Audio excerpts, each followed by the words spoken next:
I woke up on my 20th birthday to silence so thick, it felt like the house was holding its breath. No birthday wishes, no breakfast, smells, no sounds of life anywhere.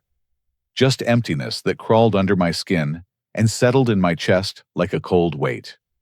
My parents, Sandra and Michael, had vanished before dawn, along with my 22-year-old sister, Emma. They thought I was sleeping when they whispered their plans in the hallway, but I heard every word about their appointment with estate attorney Harold Brennan. The whole family had conspired behind my back, holding secret meetings to cut me out of everything they considered theirs. I should have felt rage or heartbreak, but instead, I felt something much more dangerous: clarity. I made myself coffee with steady hands, picked up my phone, and dialed Morrison and Associates. My voice was calm as winter morning when I spoke. I need this house sold within 15 hours. 3 days before my 20th birthday, I was working late in our garage, rebuilding a carburetor for my part-time job at Murphy's Auto Repair. The fluorescent lights hummed overhead, while I cleaned each tiny component with precision that would make my boss Jerry proud. That's when I heard my parents talking in low, urgent voices, just outside the garage door. They thought I had left for my evening shift at the shop, but I had come back for my forgotten tools. My mother Sandra's voice carried the sharp edge it always held when she was planning something she knew was wrong. "We have to do this before he turns 20, Michael. Once that birthday hits, everything changes according to Dad's paperwork." My father Michael's response made my blood turn to ice water. "Emma agrees with us completely. Devin has shown nothing but irresponsible behavior since high school. Working at that grease monkey shop instead of focusing on his studies, wasting time on mechanical work instead of pursuing a real career. He's not ready for the kind of responsibility that comes with the family assets." I crept closer to the door, my heart hammering against my ribs like a caged animal desperate for escape. Emma's voice joined the conversation, sweet and supportive as always when she was backing our parents against me. "Devin doesn't understand money or property management," she said with the confidence of someone who had never worked a day in her life. "He spends his paychecks on car parts and tools instead of saving for college.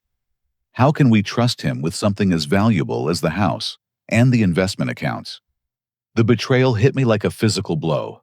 My own family was discussing my future as if I were some kind of problem that needed to be solved rather than their son and brother. I fumbled for my phone and started recording, my hands shaking as I captured every word of their conspiracy. Sandra continued her case against me with the precision of a prosecuting attorney. Harold Brennan assured us that if we act before Devin's birthday, we can restructure everything through the estate planning documents.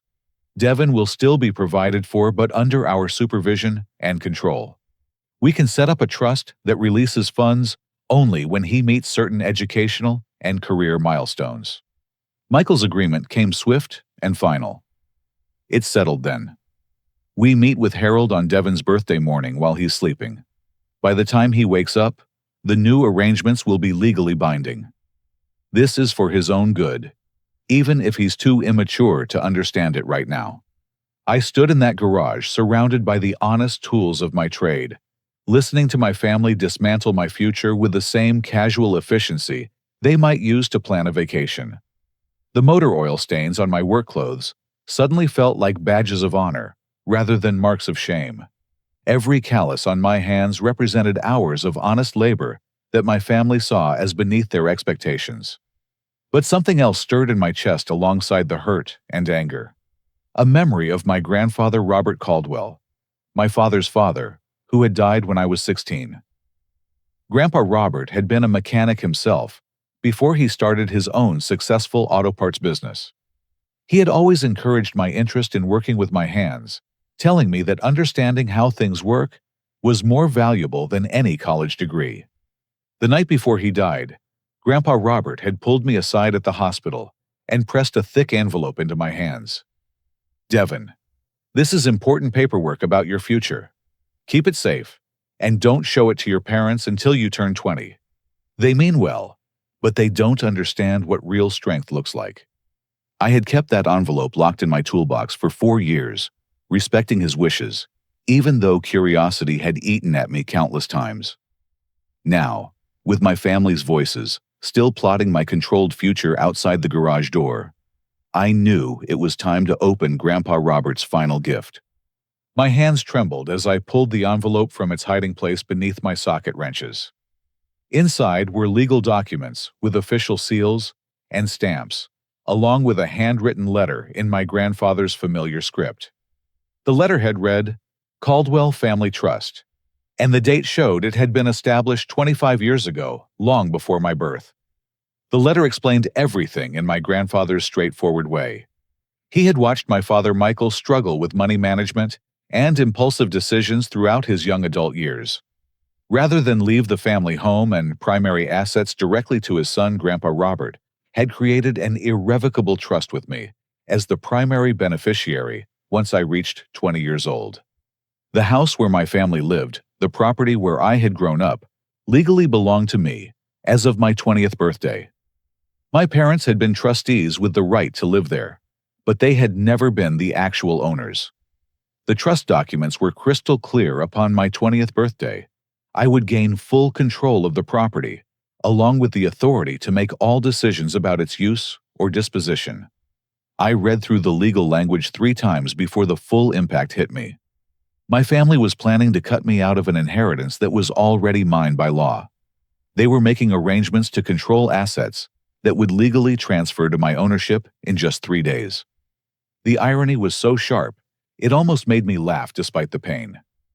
While my parents criticized my work ethic and responsibility, I had been steadily employed for 2 years, saving money and learning valuable skills. While they questioned my maturity, I had kept my grandfather's secret and honored his wishes without fail. While they planned to teach me lessons about earning their trust, I was about to discover that the most important trust had already been placed in my hands years ago. I spent the next 2 days researching property law and inheritance rights at the public library, using my breaks at Murphy's Auto Repair to make discreet phone calls to legal offices. Everything in the trust documents checked out perfectly. The house was worth approximately $1.2 million according to recent property assessments, and it would be mine free and clear in 48 hours. My family continued their secret meetings over those 2 days, refining their plans to control my future, while remaining completely unaware that I held all the real power in the situation. They treated me with the same mixture of disappointment and patronizing concern they had always shown, never suspecting that I was quietly preparing to turn their world upside down. On the evening before my birthday, I made one final phone call to Morrison and Associates, one of the most prestigious law firms in our county. I explained my situation to the receptionist and requested an emergency consultation for the following day. The firm specialized in estate law and property disputes with a reputation for handling complex family situations with discretion and efficiency. When my parents left that morning to meet with Harold Brennan, they thought they were taking control of an irresponsible young man's future. They had no idea they were about to discover just how thoroughly their own future had been placed in the hands of the grandson they had so badly underestimated. Jessica Monroe had the kind of sharp intelligence that radiated from her eyes before she even spoke. Her corner office at Morrison and Associates overlooked the courthouse square with floor-to-ceiling windows that let in streams of morning sunlight across polished hardwood floors. Legal degrees from Harvard and Georgetown hung in simple frames behind her desk, positioned where they would impress clients without seeming boastful. I had arrived at her office at exactly 9:30 in the morning, 30 minutes after my family left for their appointment with Harold Brennan. Jessica had agreed to see me on short notice after I explained the urgency of my situation over the phone. Now, she sat across from me, reviewing the trust documents with the focused attention of a surgeon examining X-rays. "Devin, this is absolutely remarkable," she said, looking up from the paperwork with something approaching amazement in her voice. "Your grandfather created one of the most ironclad trusts I have ever seen. Every possible loophole has been sealed, every contingency has been planned for, and every legal requirement has been exceeded." I shifted in my chair, still processing the reality of what the documents meant. So, my parents really have no claim to the house. Jessica shook her head definitively. None whatsoever. They have been living there as trustees, which gave them the right to maintain and occupy the property until your 20th birthday. But they were never the legal owners, and they never had the authority to make decisions about selling or transferring the property. She pulled out a magnifying glass and examined several sections of the trust more closely. Your grandfather was incredibly thorough. This trust specifically protects against any attempts to challenge or overturn its provisions.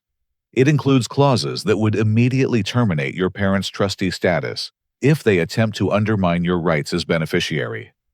The weight of my grandfather's foresight settled over me like a warm blanket. He had seen this conflict coming 20 years before it happened.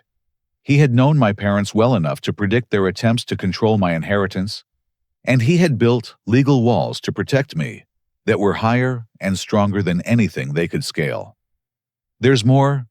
Jessica continued pulling out a calculator and property assessment documents. The house is currently valued at $1.2 million, but it sits on 2.5 acres in one of the most desirable neighborhoods in the county. With the right marketing approach, we could potentially get 1.3 or even 1.4 million from the right buyer. My mind reeled at the numbers. I had known the house was valuable, but hearing the actual figures spoken aloud made everything feel surreal. You really think we could sell it that quickly? Jessica was already reaching for her phone. I work with 3 of the best real estate agents in the state. They specialize in luxury properties and quick sales for clients who need immediate liquidity. With a house this beautiful in this location, we could have serious buyers lined up by this afternoon. She made 3 rapid phone calls, each conversation brief and professional. I caught fragments about exceptional property, motivated seller, and exclusive listing opportunity. Within 15 minutes, she had commitments from all 3 agents to bring qualified buyers for immediate showings. Now let's talk about your parents' situation, Jessica said, her tone becoming more serious. Have they used this property as collateral for any loans or business ventures? My stomach dropped as I remembered conversations I had overheard between my parents about business expansions and investment opportunities. I think so. They mentioned something about leveraging the house value for Dad's consulting business. Jessica's expression darkened as she made notes on a legal pad. If they have used this property as collateral without legal authority to do so, that constitutes fraud. We need to run a title search immediately to see exactly what liens or encumbrances might exist against the property. She called her paralegal and requested an emergency title search, emphasizing the need for immediate results. While we waited, she explained the potential legal ramifications my parents might be facing. Using property you don't legally own as loan collateral is a federal crime, she said quietly. If they have done this, they could be facing serious criminal charges as well as civil liability. The banks or lending institutions involved could demand immediate repayment of any loans, and your parents could lose their business assets, as well as facing potential prison time. The reality hit me like a cold wave. This wasn't just about inheritance rights or family conflict anymore. My parents might have committed serious crimes out of ignorance about who actually owned the house. Part of me felt sick thinking about them facing criminal prosecution, but another part of me recognized that they had created this situation through their own choices. The paralegal called back within 20 minutes with preliminary title search results. Jessica's face grew grimmer as she took notes on the information being relayed to her. Devin, your parents have used this house as collateral for 3 separate business loans, totaling approximately $800,000, she said after hanging up the phone. They have pledged property they don't legally own to secure debt they may not be able to repay. I felt the room spinning slightly as the full scope of the situation became clear.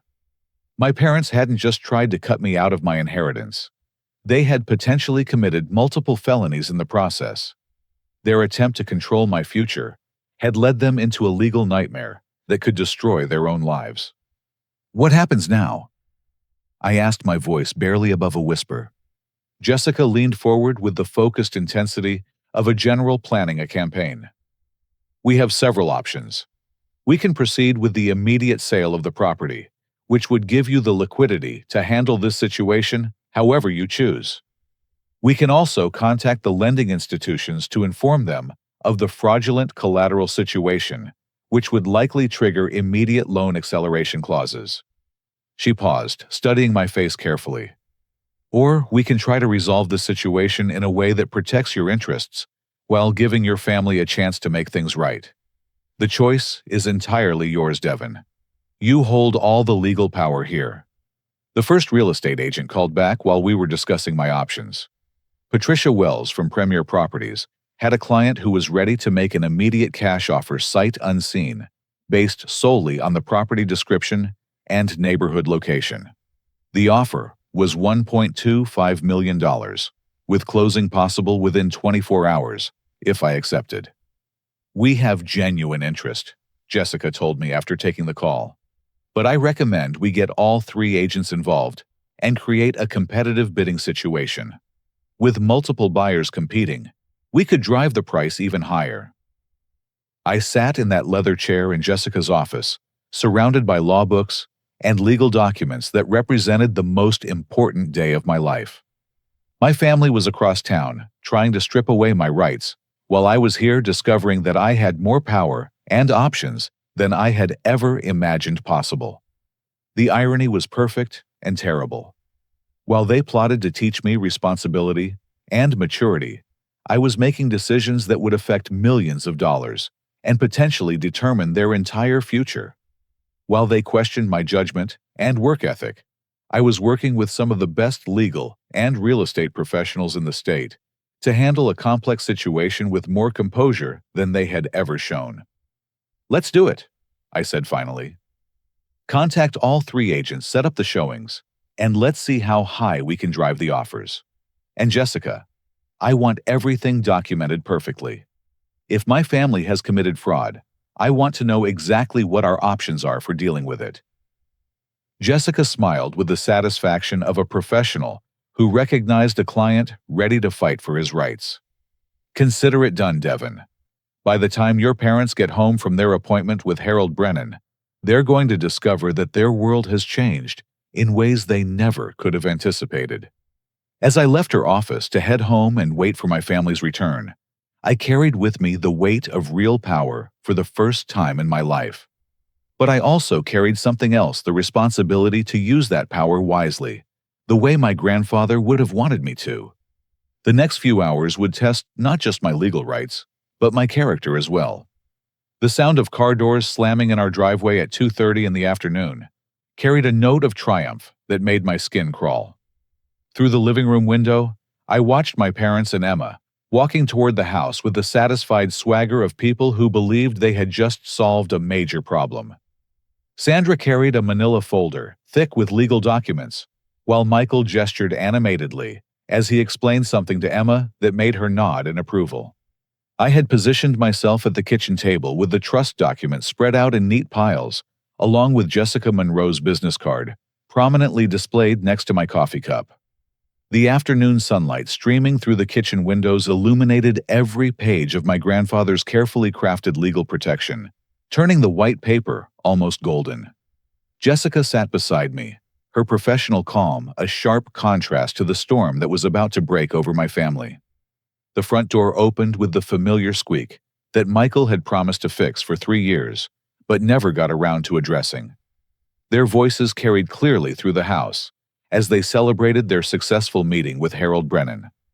"I have to admit, that went even better than I expected," Sandra said, her voice bright with satisfaction. "Harold was very thorough in explaining how the new trust structure will work. Devin will have access to funds for education and approved expenses, but only after demonstrating genuine responsibility and maturity." Emma's laugh had that particular quality it always held when she was enjoying someone else's misfortune. "It's really for his own good. Can you imagine if Devin had gotten control of all that money right now? He would probably blow it all on car parts and motorcycle accessories within 6 months." Michael's agreement rumbled through the house like distant thunder. "This way, He has to earn it through real accomplishments. No more wasting time at that auto shop pretending that manual labor is a career path. He needs to understand that education and professional development are the only ways to build real wealth. I exchanged a glance with Jessica, who raised one eyebrow, in a look that seemed to say everything about the surprise my family was about to receive. The irony of their conversation hung in the air like smoke from a fire they hadn't noticed yet. While they celebrated taking control of assets they thought they owned, those assets were sitting legally transferred to my name by virtue of nothing more complex than the calendar reaching my 20th birthday. Their footsteps approached the kitchen with the confident rhythm of people who believed they held all the power in the situation. Sandra entered first, still clutching her manila folder, followed by Michael and Emma. The moment they saw Jessica sitting at our kitchen table, their expression shifted from triumph to confusion to something approaching alarm. "Devin, who is this woman?" Sandra demanded, her voice taking on the sharp edge it always held when she encountered something unexpected. "And what are all these papers doing on our kitchen table?" I stood up slowly, maintaining the calm composure that had carried me through the morning's revelations. "Mom, Dad, Emma, I'd like you to meet Jessica Monroe from Morrison and Associates. She's here to discuss some important family business." Michael's face began to redden with the anger that always surfaced when he felt his authority being challenged. "You had no right to involve outsiders in private family matters, Devin. We just spent the morning making important decisions about your future. And now you're trying to undermine our efforts with some kind of legal stunt." Jessica stood and extended her hand in a gesture of professional courtesy that my parents ignored. "Mr. and Mrs. Caldwell, I'm here representing your son in matters related to the Robert Caldwell Family Trust. I believe there are some aspects of your father's estate planning that may not have been fully understood." Emma stepped forward with the protective instinct she always showed when she thought our parents were being criticized. "Devin, this is ridiculous. We just came from Harold Brennan's office, where everything was explained perfectly clearly. The family assets are being restructured to ensure responsible management and Devin's long-term welfare." "That's interesting," I said, keeping my voice level despite the anger building in my chest. "Because according to these documents, there aren't any family assets for Harold Brennan to restructure. Everything you think you own actually belongs to me as of this morning." Sandra laughed with the dismissive tone she used whenever she thought I was being dramatic or unrealistic. "Devin, honey, I understand you're upset about the new trust arrangements, but making up stories about ownership isn't going to change anything. This house belongs to your father and me, and we have every right to make decisions about how our assets are managed." Jessica stepped forward and placed a hand on the trust documents. "Mrs. Caldwell, I'm afraid your son is completely correct. This house, along with all associated property and assets, legally transferred to Devin's ownership at midnight on his 20th birthday, according to the terms of his grandfather's irrevocable trust." The silence that followed her words was so complete, I could hear the refrigerator humming in the corner and the distant sound of a lawnmower from somewhere down the street. My family stood frozen like actors who had forgotten their lines in the middle of a crucial scene. Michael was the first to break the silence, his voice carrying a forced confidence that didn't quite hide his growing uncertainty. "That's impossible. We've been living in this house for over 20 years. We pay the mortgage, the property taxes, the insurance. We own this house." Jessica pulled out a copy of the deed and title documents, spreading them across the table with the precision of someone presenting evidence in a courtroom. "The mortgage payments you've been making were actually payments into an escrow account, managed by the trust. Your father-in-law arranged for you to live here as trustees, with the responsibility for maintaining the property, until Devin reached 20. But you were never the legal owners." Emma grabbed the documents and began reading frantically, her face growing pale as she processed the legal language. "This can't be right. Grandpa Robert wouldn't have done something like this without telling us. There has to be some kind of mistake." "There's no mistake," I said quietly. "Grandpa gave me these documents 4 years ago and told me to keep them safe until my 20th birthday. He knew exactly what he was doing, and he knew exactly why he was doing it. Sandra sank into a chair as the full implications began to hit her. Devin, even if this is true, you can't seriously be thinking about selling our home. This is where you grew up, where your family lives. You can't just throw us out on the street over some inheritance dispute. The pain in her voice cut through my anger and reminded me that these people, despite their betrayal, were still my family. But I had learned something important about myself. In the past few hours, I was stronger than they had ever given me credit for. And I was tired of being treated like a problem to be managed. I'm not throwing anyone out on the street, I said firmly. But I am also not going to pretend that this morning's meeting with Harold Brennan didn't happen. You tried to cut me out of what you thought was your inheritance, and now you're discovering that you were actually trying to steal what was already mine. Michael's composure finally cracked completely. You ungrateful little brat. After everything we've done for you, after all the sacrifices we've made, you're going to destroy this family over money. We were trying to teach you responsibility, and instead, you're proving that we were right to question your judgment. Before I could respond, Jessica's phone rang with the distinctive tone she had assigned to Patricia Wells from Premier Properties. She answered the call while my family watched in growing horror. Yes, Patricia, that's wonderful news, Jessica said into the phone. Please bring your clients by at 4 o'clock for the showing. We'll have everything ready for their inspection. She ended the call and turned back to my stunned family with professional efficiency. That was one of the real estate agents I contacted this morning. We have serious buyers coming to look at the house in 90 minutes. They're prepared to make an immediate cash offer if the property meets their expectations. The kitchen exploded into chaos as my family realized that I wasn't making empty threats or staging some kind of elaborate bluff. Emma started crying, Sandra began hyperventilating, and Michael started shouting about lawyers and legal challenges and family loyalty. But underneath their panic, I could see something else beginning to emerge, the first glimmers of respect for what I had accomplished. In 6 hours, I had gone from being the family disappointment to holding complete control over their future. And I was just getting started. The real estate agents arrived like a cavalry charge at exactly 4 o'clock, their luxury sedans pulling into our driveway with the kind of precision that spoke of serious money and urgent timelines. Patricia Wells from Premier Properties led the group, a silver-haired woman in her 50s, whose confidence radiated from every gesture. Behind her came Thomas Chen from Platinum Estates and Rebecca Martinez from Elite Residential, each accompanied by clients whose expensive clothing and casual discussion of million-dollar price points marked them as exactly the kind of buyers Jessica had promised to deliver. My family huddled in the living room like refugees from their own life, watching through the windows as their world continued to shift beyond their control. Sandra had stopped crying, but still clutched tissues in both hands, while Emma alternated between angry glares at me and desperate attempts to understand the legal documents that had turned her universe upside down.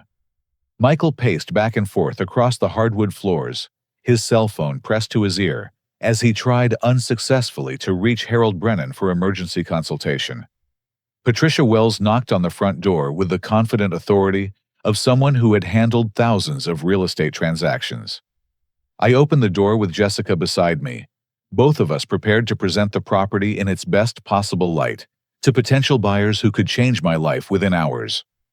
Mr. Caldwell, I'm Patricia Wells, she said, extending a perfectly manicured hand. I have with me David and Jennifer Harrison, who are very interested in your property for immediate purchase. They're relocating from California and need to close on a home within the next few days. David Harrison stepped forward with the easy confidence of someone accustomed to making large financial decisions quickly. He appeared to be in his early 40s, with the kind of athletic build that suggested regular gym membership and careful attention to health. Jennifer Harrison matched his energy perfectly, her professional attire and designer handbag, suggesting a successful career in business or law. We've reviewed the property details and neighborhood information, David said, looking around our entryway with obvious approval. The location is exactly what we need for our family, and the price range fits our budget perfectly. We're prepared to make a cash offer today, if everything meets our expectations." I led them through the house, while my family watched in stunned silence from various corners and doorways. Our home had never looked better than it did through the eyes of serious buyers who appreciated quality construction and thoughtful design choices. The hardwood floors that Michael had installed himself gleamed under the afternoon sunlight, while Sandra's careful decorating choices created an atmosphere of warmth and sophistication that impressed the Harrisons immediately. "The kitchen renovation is absolutely beautiful," Jennifer commented, as we toured the space where my family had plotted against me just hours earlier. "These granite countertops and stainless steel appliances are exactly what we were hoping to find.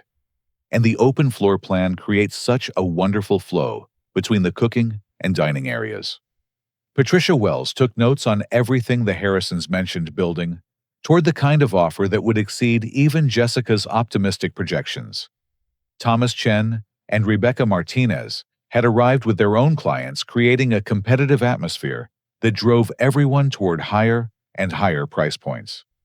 While the tour continued upstairs to examine the 4 bedrooms and 3 bathrooms that had housed my family for 20 years, Michael finally connected with Harold Brennan on his cell phone.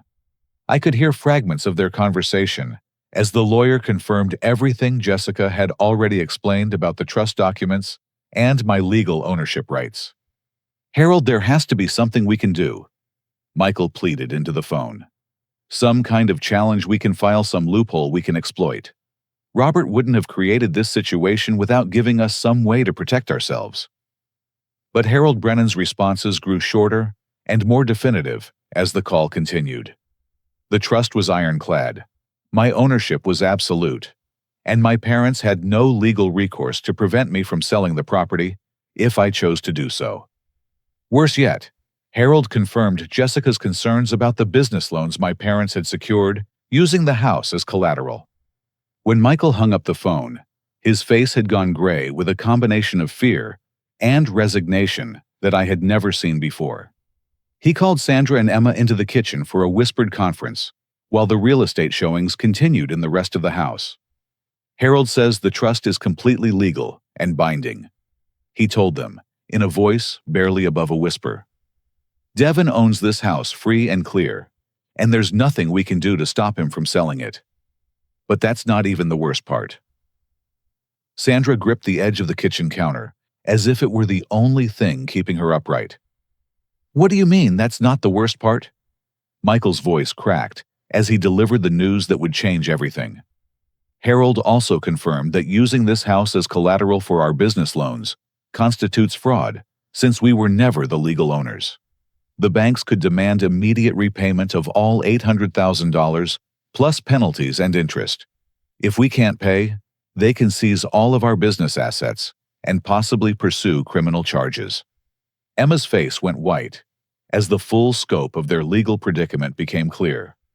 "Dad, are you saying we could lose the consulting business, the investment accounts, everything?" "I'm saying we could lose everything and end up in federal prison," Michael replied, his voice hollow with despair. "Unless we can convince Devin to help us out of this mess." The irony was so perfect, it almost made me laugh, despite the gravity of the situation. My parents had spent the morning trying to teach me about responsibility and mature decision-making, while they had unknowingly built their entire financial structure on fraudulent foundations. They had criticized my work ethic and judgment while committing federal crimes through their own poor choices. Patricia Wells approached me as the tour concluded, with obvious excitement about her client's enthusiasm for the property. "Mr. Caldwell, the Harrisons are prepared to offer $1.3 million cash, with closing in 24 hours. They've already been pre-approved for financing, but they're willing to pay cash to guarantee a quick transaction." Before I could respond, Thomas Chen appeared with an even better offer from his clients. "Devin, I have $1.35 million cash also, with 24-hour closing. My buyers are relocating for a corporate transfer and have unlimited funds to work with. Rebecca Martinez completed the competitive bidding with an offer that exceeded everyone's expectations. 1.4 million cash, 12-hour closing if you want it. My clients fell in love with the property and the neighborhood. They're willing to pay a premium for immediate possession. I stood in my family's living room, surrounded by real estate professionals and wealthy buyers who were treating our home like a commodity to be purchased and possessed. In the span of 6 hours, I had gone from being the family disappointment to controlling assets worth over $1 million. The power was intoxicating and terrifying at the same time. My family watched from the edges of the room as I considered offers that would make me financially independent, while potentially destroying their lives. Sandra's eyes were red from crying. Emma looked confused and frightened, and Michael appeared to have aged 10 years since morning. But something else was happening in that room beyond the simple exchange of money for property. My family was finally seeing me as someone capable of making important decisions and handling serious responsibility. They were witnessing me navigate complex legal and financial situations with more skill and composure than they had ever given me credit for possessing. I need some time to consider all the offers, I told the assembled real estate professionals. Can you give me until 6 o'clock to make my decision? Patricia Wells nodded with professional understanding. Of course, Mr. Caldwell. This is obviously a significant decision. We'll wait for your call. As the agents and their clients filed out of our house, my family and I were left alone with Jessica Monroe and the weight of choices that would determine all of our futures.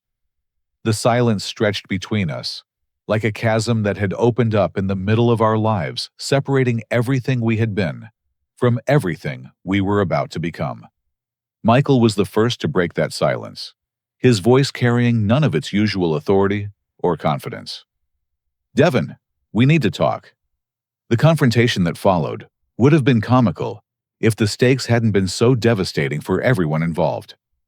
Michael approached the kitchen table where Jessica and I sat reviewing the real estate offers, his face flushed with the kind of desperate anger that emerges when someone realizes they have completely lost control of a situation they thought they understood. Devin, this has gone far enough, he declared, reaching across the table to grab the real estate documents with hands that trembled from rage and fear. I don't care what some lawyer says about trust funds and inheritance rights. This is our family home, and I'm not going to let you destroy everything we've built over some teenage tantrum about responsibility. Jessica immediately stood and moved to intervene, but I held up a hand to stop her. Something inside me had shifted during the afternoon's revelations, and I was no longer the uncertain young man who had woken up to silence that morning. I was someone who had discovered real power and was learning how to use it with precision. Dad, put the documents down, I said quietly, my voice carrying a calm authority that surprised even me. You don't have any legal right to touch those papers, and if you damage them, Jessica can add property destruction to the list of charges you're already facing. Michael's grip on the documents tightened as his desperation overcame his judgment. You ungrateful little punk. After 20 years of providing for you, feeding you, putting a roof over your head, this is how you repay us, by throwing us out on the street and selling our home to strangers. It was never your home, I replied, standing to face him directly. It was Grandpa Robert's home held in trust for me. You were caretakers, not owners. And instead of being grateful for 20 years of free housing, you spent the morning trying to steal what was already mine. Sandra attempted to step between us, her voice taking on the placating tone she used when family arguments threatened to spiral out of control. Boys, please don't do this to each other. We're a family, and we need to find a way to work through this situation together. Devin, honey, surely we can reach some kind of compromise that protects everyone's interests. But Emma chose that moment to reveal the depth of her resentment and entitlement, destroying any possibility of peaceful resolution with words that cut like broken glass. Compromise. Why should Devin get to make all the decisions, just because some stupid legal document says he owns the house? He's barely out of high school. He works at a grease monkey shop and he's never shown any interest in family responsibilities. Now suddenly, he's supposed to control millions of dollars. It's insane. The mask of family unity finally slipped completely away, exposing the toxic dynamics that had been poisoning our relationships for years. Emma's words revealed what my parents had really thought about me all along, that my work ethic, my practical skills, and my different approach to success marked me as someone unworthy of respect or consideration. "You're right, Emma," I said, my voice growing stronger with each word. "I do work at a grease monkey shop. I learned how to rebuild engines, how to diagnose complex mechanical problems, and how to work with my hands to create something valuable. While you were spending Dad's money on sorority parties and spring break trips, I was earning my own money and building real skills." I turned to face my parents directly, years of suppressed frustration finally finding its voice. "And while you were both criticizing my life choices and questioning my responsibility, you were committing federal fraud by using my property as collateral for loans you couldn't afford. So which one of us has really demonstrated mature judgment here?" Michael's control snapped completely at that point. He grabbed my shirt and tried to physically intimidate me the way he had when I was younger and smaller, not realizing that 2 years of manual labor had built muscle and confidence that his desk job had never developed. "I taught you everything you know about respect and responsibility." He snarled, his face inches from mine. "And if you think some piece of paper is going to let you disrespect your family and destroy everything we've worked for, you're about to learn how wrong you are." Jessica immediately pulled out her cell phone and began dialing 911, but I waved her off. This confrontation had been building for years, and I was finally strong enough to handle it without running for help. "Let go of me, Dad," I said calmly, making no move to escape his grip. "You're about to make this situation much worse for yourself than it already is." "I'll make it as bad as I want," Michael replied, his anger completely overriding his judgment. "This is still my house, and you're still my son, and I'm not going to let you tear this family apart over money." That's when I pulled out my cell phone and showed him the recording app that had been running since the moment they walked into the kitchen. Every word of their threats, every admission of their fraud, every moment of their attempts to intimidate me had been captured in digital clarity that would stand up in any courtroom. "Dad, in the last 10 minutes, you've admitted to committing fraud, you've threatened me physically, and you've tried to destroy legal documents that don't belong to you," I said, my voice steady despite my racing heart. "Jessica has witnessed everything, and I have it all recorded. So I suggest you take your hands off me before you add assault charges to the list of felonies you're already facing." The effect was immediate and devastating. Michael released my shirt and stepped backward as if he had been struck, his face going pale as he realized the depth of the hole he had dug for himself. Sandra began crying again, but this time with the hopeless despair of someone who finally understood that their situation was beyond repair. Emma tried one last desperate appeal to family loyalty, her voice breaking with genuine fear for the first time since the crisis began. "Devin, please. You can't seriously be thinking about pressing charges against your own parents. They made mistakes, but they don't deserve to go to prison over this." I looked at my sister, seeing clearly for the first time how much of her identity was built on being the successful child in a family where success was measured by conformity to our parents' expectations. Emma had never questioned their values or their methods because she had never needed to fight for her place in their hierarchy. "Emma, 2 hours ago, you were celebrating my parents' decision to cut me out of what you thought was their inheritance," I said quietly. "You supported their plan to control my future because you thought I was irresponsible and unworthy. Now you want me to save them from the consequences of their own illegal actions because we're family." She had no answer for that, because there was no good answer. My family had created this crisis through their own choices, their own arrogance, and their own willingness to commit crimes to maintain control. They had underestimated me so completely that they had never considered the possibility that I might be strong enough to fight back. Jessica cleared her throat to get everyone's attention, then delivered the information that would frame all of our choices going forward. I've been in contact with the district attorney's office about the fraud situation. They're prepared to pursue federal charges if the evidence warrants it. However, they're also willing to consider plea arrangements if the defendants cooperate fully and make restitution to the defrauded institutions. She paused to let that information sink in before continuing. Devin, you have several options here. You can proceed with the sale of the house and use the proceeds however you choose. You can press criminal charges against your parents, or you can work with them to resolve the fraud situation without involving law enforcement. The choice is entirely yours. I stood in that kitchen surrounded by the wreckage of my family's assumptions about power and control holding more influence over their future than they had ever given me credit for possessing. But I had also learned something important about myself in the process. The power to destroy was only meaningful if you also had the wisdom to build something better. I want to hear them acknowledge what they've done, I said finally. I want them to admit that they were wrong about me, wrong about the house, and wrong about their right to control my future.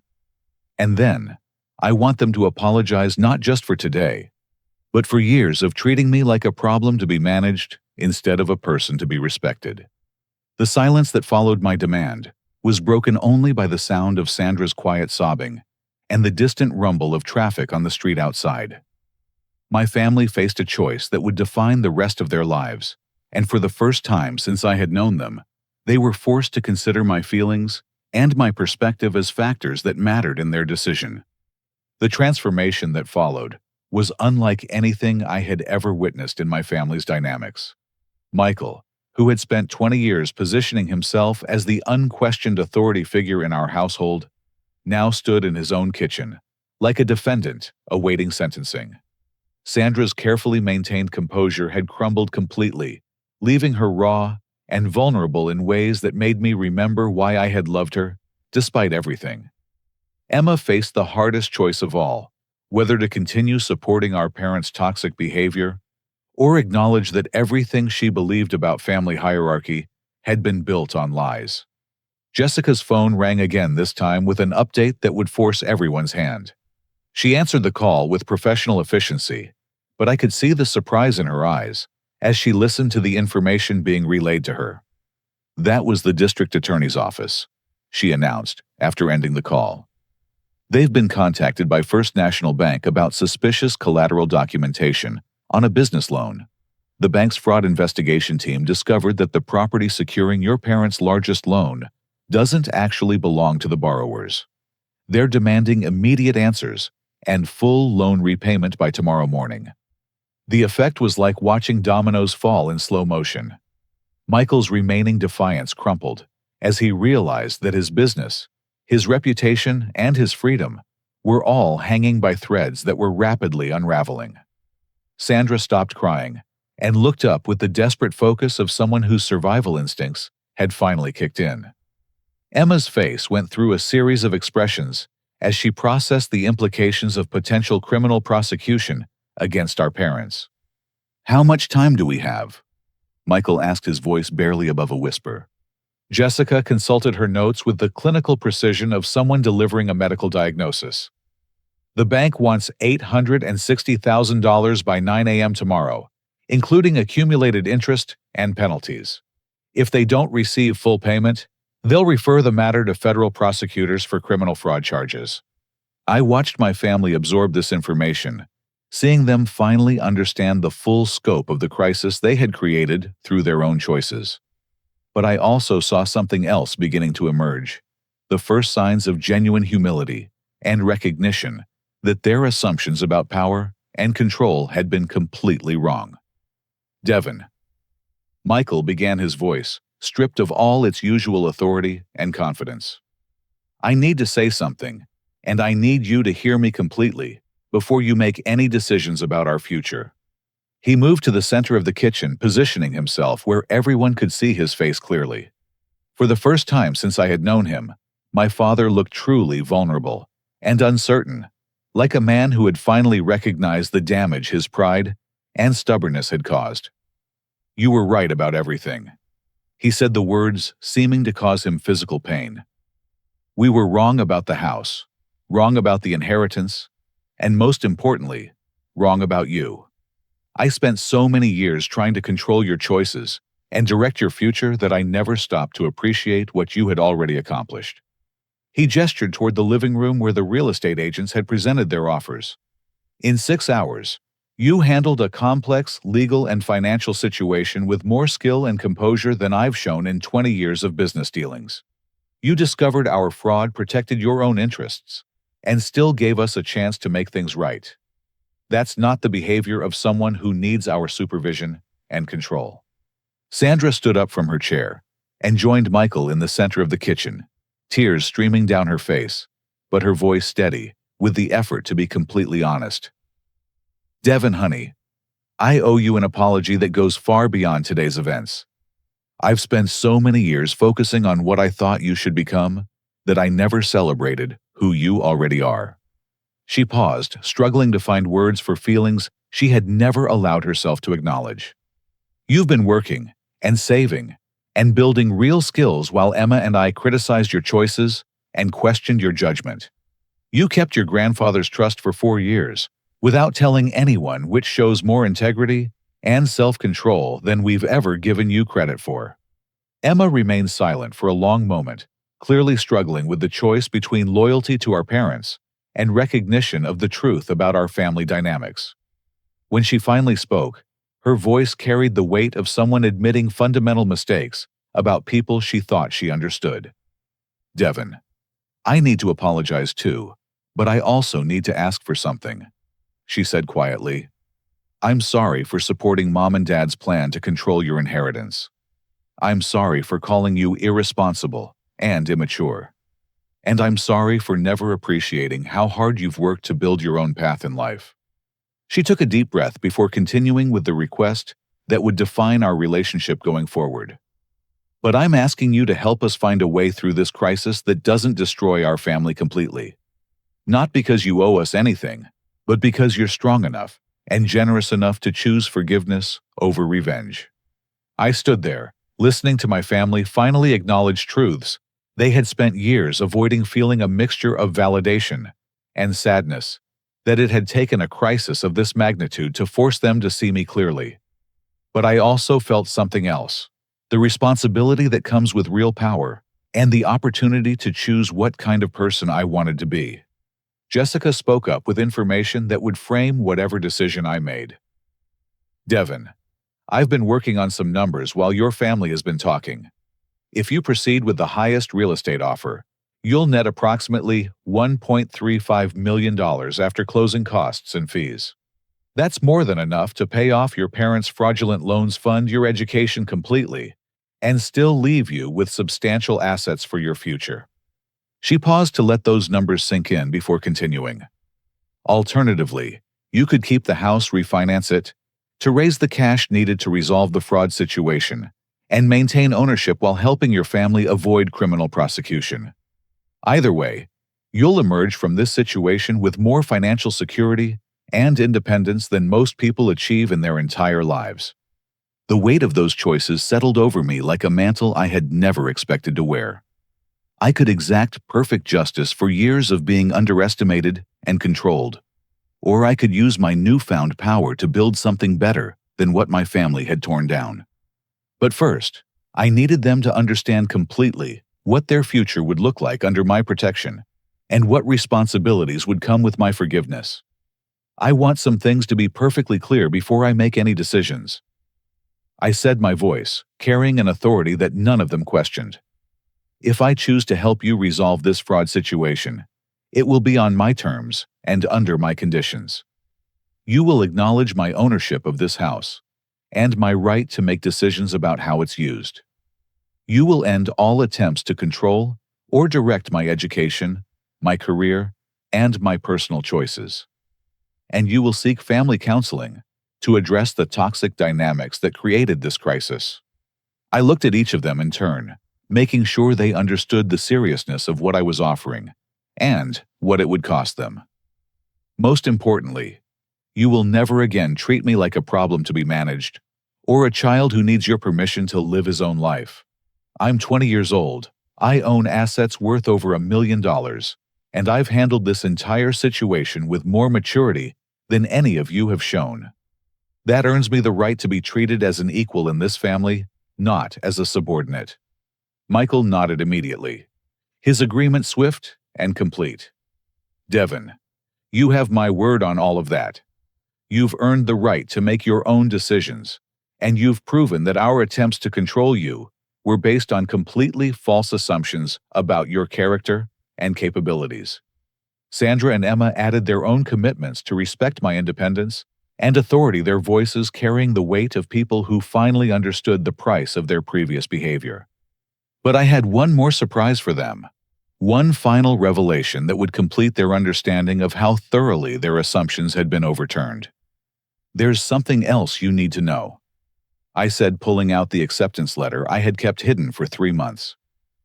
"I've been accepted to Cornell University's engineering program, with a full scholarship based on my work experience and technical skills. Jerry Murphy wrote a recommendation letter that emphasized my mechanical ability, work ethic, and problem-solving skills.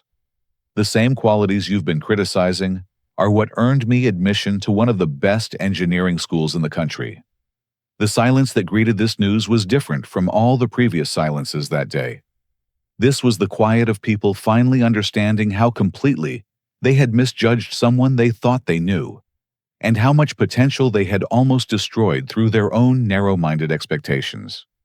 "Devin, that's incredible," Sandra whispered, her voice full of genuine pride for the first time in years.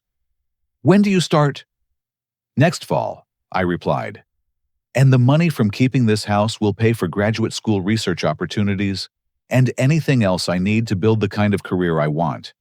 Not the kind of career you think I should want, but the one that fits who I actually am."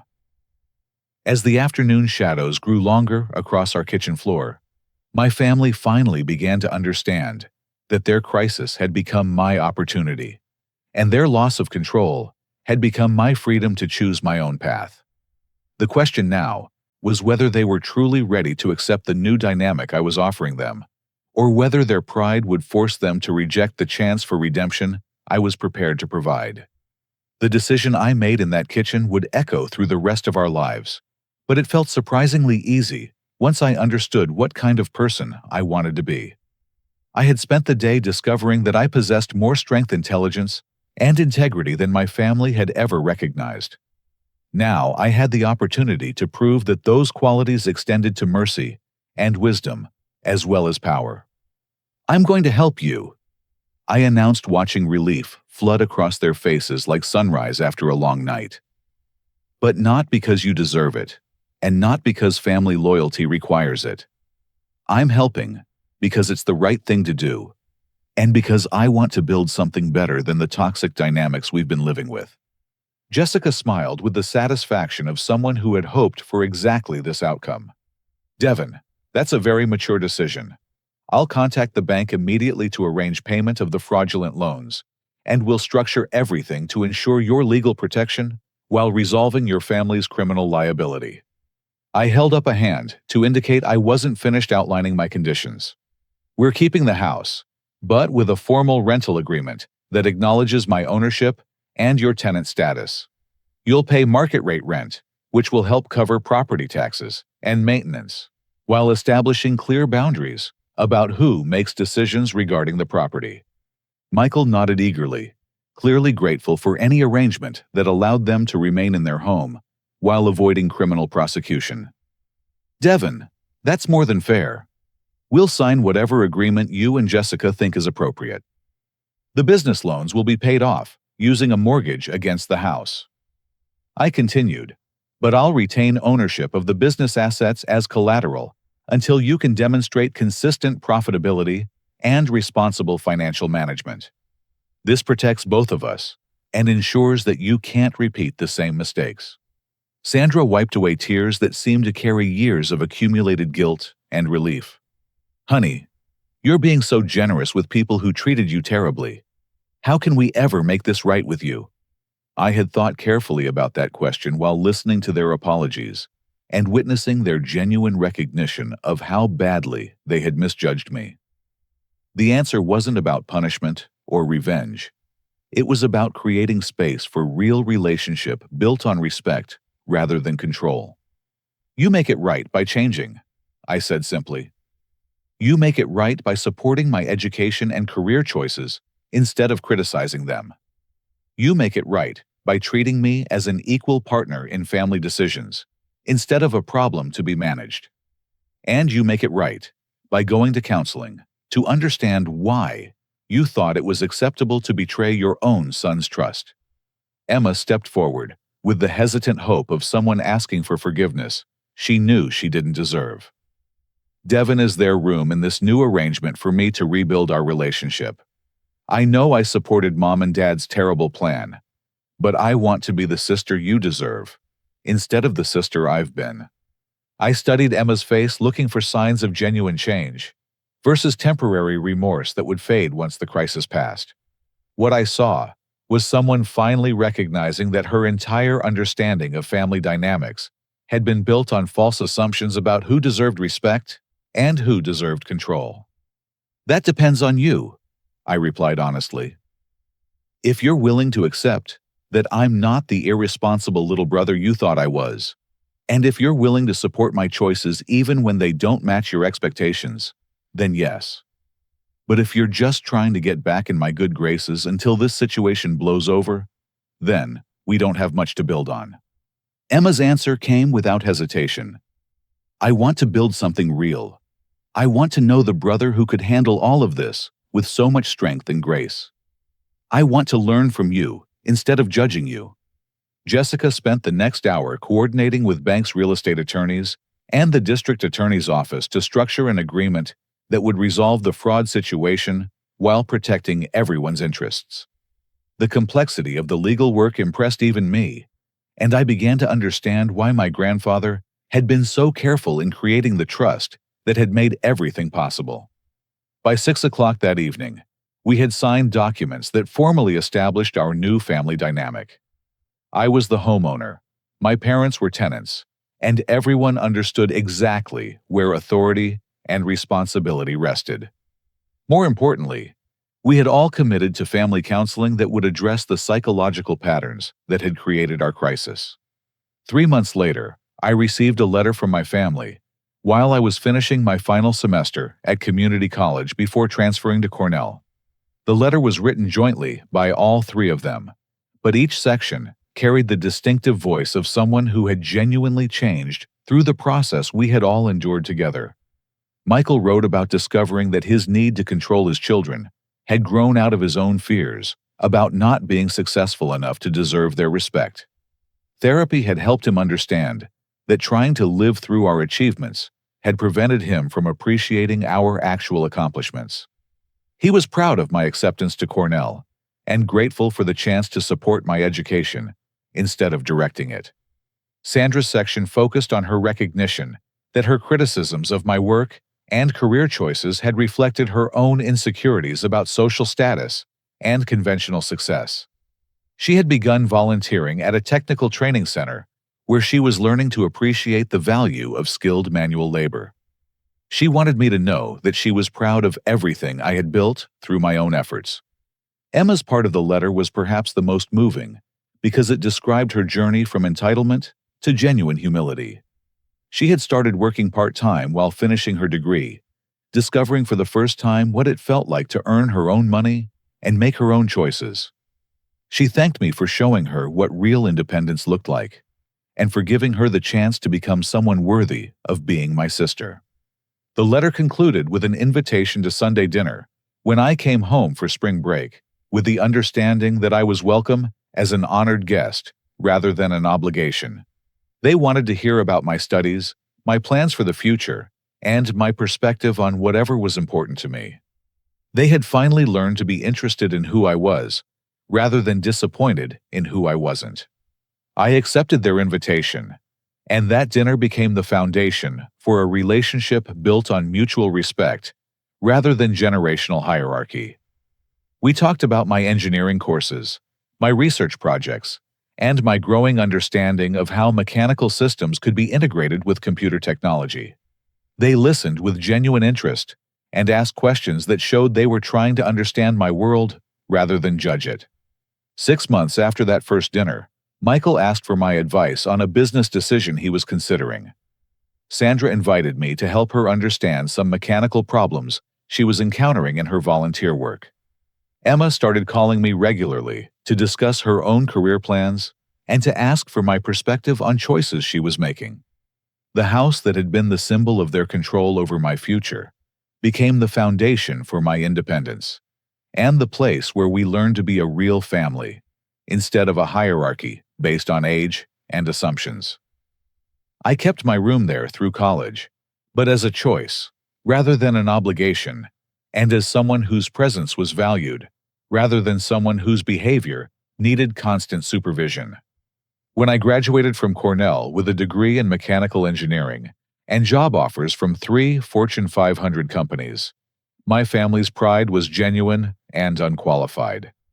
They had learned to celebrate my success without trying to claim credit for it, and to support my choices without trying to influence them. The trust my grandfather created had protected me from my family's worst impulses.